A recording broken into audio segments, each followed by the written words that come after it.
everybody. Okay, so I got actual news on this one. I am excited. Okay, so there, the overarching theme here is they're planning a trip to Italy at some point, and I don't know what the date is because no one knows yet. Okay, but I saw in the storyline that Ridge and Nick were both making phone calls to their contacts about the trip, and they said no date yet. Okay, so remember that. Okay, now going along with the storyline of today. Okay, so apparently they planned a funeral for the character of Luna, and apparently Lee, her aunt, has taken care of it. And Lee was talking, or Sheila and Lee were talking to each other about the fact that they need to say a proper goodbye. And Sheila was really adamant about she's my granddaughter and I never got to say goodbye. And everyone else is concerned about Liam's recovery and they don't even mention Luna, which is true. I'm the only one, I feel like, who's mentioned the Luna part of this. And so I agree with that because it feels like they killed off Luna and then just said, okay, we're done with it. And they never really mentioned her again until Sheila brought her up because Sheila was in the hospital due to her injury. And then she kept saying, how's my granddaughter? How's my granddaughter?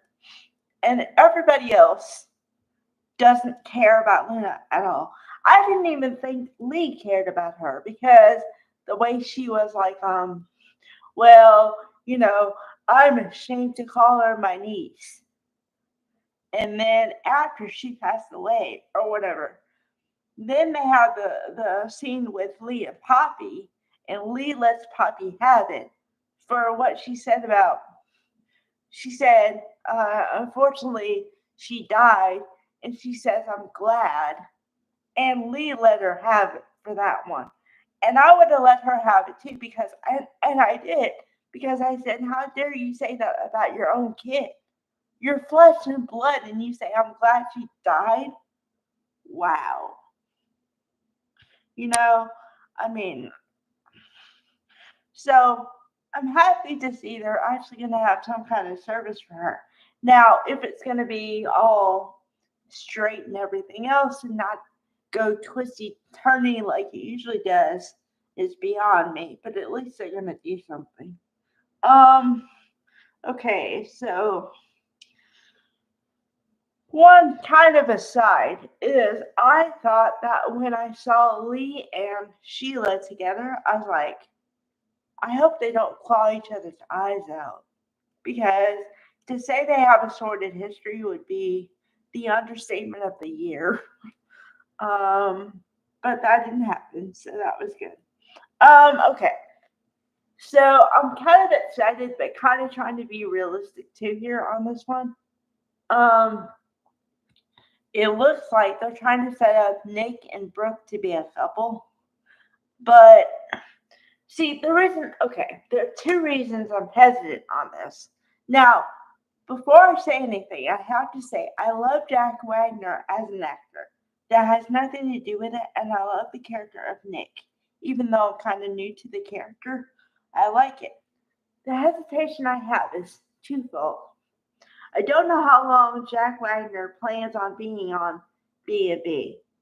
And also, if you put in another person into this dynamic, the love triangle that is Brooke and Ridge and Taylor, right? Okay. So, well, number one, obviously, if you introduce another person, then the triangle is dead. Okay. But but then the underlying question here is how long do they want the triangle to persist? And if they're actually going to dismantle the triangle, how long are they going to let the relationship between Brooke and Nick actually happen?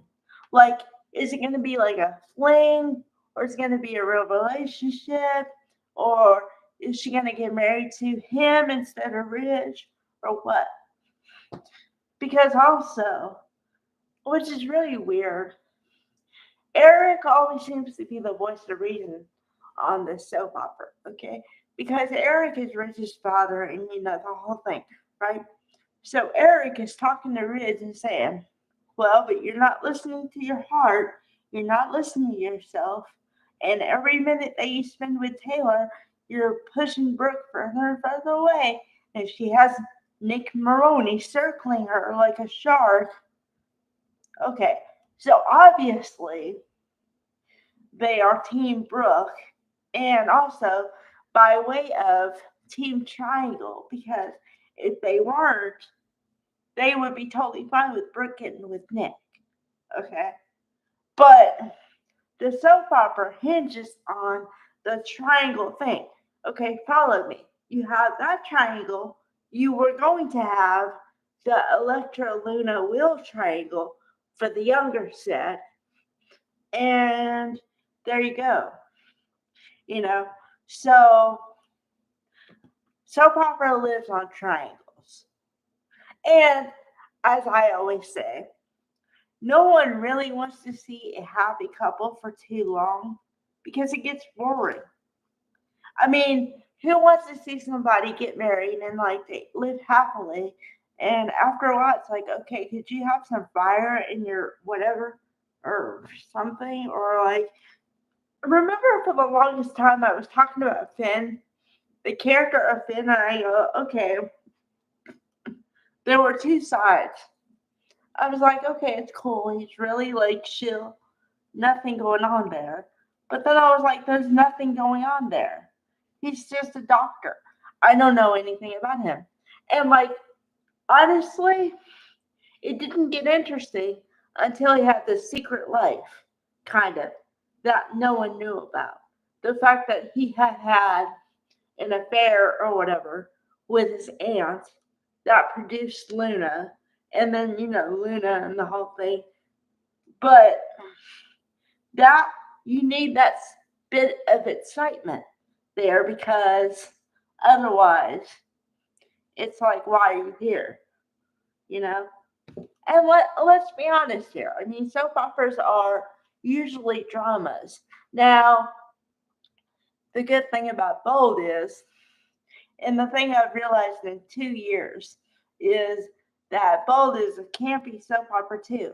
So when they get too serious, they throw in that element every now and again to like remind you that it's not so serious. So it's cool like that. Plus, it moves. Like this soap opera moves.